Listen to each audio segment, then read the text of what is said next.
Developing tonight, Oregon's governor has fired the director of the embattled Oregon Youth Authority, who had already been placed on leave. This comes as lawyers for 10 formerly incarcerated young people filed a new lawsuit against the authority. Right, so this suit accuses a doctor and multiple staff members of years of sex abuse.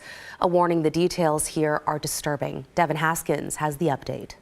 A new $51 million lawsuit outlines horrifying allegations of repeated sexual abuse by a doctor and several staff at the McLaren Youth Correctional Facility in Woodburn from 2000 to 2008. With any victim of sexual abuse, there's a concern that no one's going to believe them. And here you have people who are incarcerated. And so now they think, why would they believe me when I was incarcerated? The abuse was so widely known among teens and staff, lawyers say their clients knew Dr. Edward Edwards as Dr. Coldfingers. Instead of treatment, they would be sexually abused. Edwards, who has since passed away, is accused of groping the teenage boys with ungloved hands. You don't get a horrific nickname like Dr. Coldfingers unless it's pretty pervasive in terms of everyone knowing about it. Edwards served as one of the main doctors at McLaren from 1977 to about 2008. And in one instance, Edwards subjected a teen to sexual abuse 20 times during a 3-year period.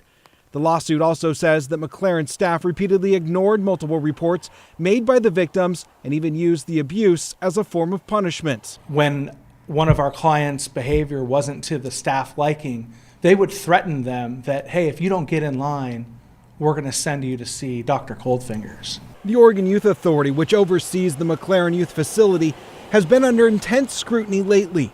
A similar civil lawsuit was filed in September on behalf of 6 victims alleging sexual abuse. And we've just learned that on Wednesday, the governor fired the agency's director, Joe O'Leary. He had previously been put on leave following an investigation into a backlog of complaints. From what we're hearing, OIA needs to embrace a culture that cares about abuse and responds to abuse. The lawyers say nearly 200 other former youth detainees have reached out to their office, many alleging similar abuse. Dr. Edward Edwards passed away just a few weeks ago and has never been charged with a crime in Oregon. We also reached out to the Oregon Youth Authority about this lawsuit. They declined to comment pending litigation. David?